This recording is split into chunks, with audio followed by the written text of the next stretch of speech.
না, মাননীয় প্রধানমন্ত্রী এসেছিলেন, তিনি বলে গেছেন যে এই যে দুর্নীতিগ্রস্ত সরকার আর পশ্চিমবাংলার উন্নয়নকেও আটকে দিয়েছে, মানুষের জীবনে কষ্টও বেড়েছে, সার্বিকভাবে দুর্নীতি হয়েছে, একে পাল্টাতে হবে।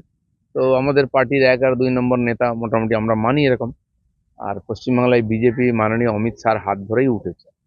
আমিও রাজনীতিতে এসেছি, অমিত শাহ আমাকে প্রেসিডেন্ট বানিয়েছেন, এমএলএ এমপি বানিয়েছেন।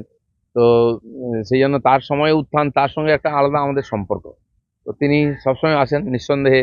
যেটা উত্তর বাংলায় মাননীয় প্রধানমন্ত্রী বিল বাজিয়েছেন, আর মাননীয় অমিত শাহ দক্ষিণ বাংলায় সেই কাজটাই করে পার্টির কর্মীদের উৎসাহিত করবেন আগামী নির্বাচনে এখানে পরিবর্তনের জন্য। একবার আমি কলকাতায় রয়েছেন অমিত শাহ, আর আপনিও কলকাতাতে রয়েছেন। না, কলকাতায় রয়েছেন কি, আর যখন আমি সভাপতি ছিলাম ওনার সঙ্গে থাকতাম, পার্টির প্রোটোকল অনুযায়ী যেতাম। আর তারপরে বহুবার এসেছেন, আমি যাইনি বা দেখা করার দরকারও হয়নি।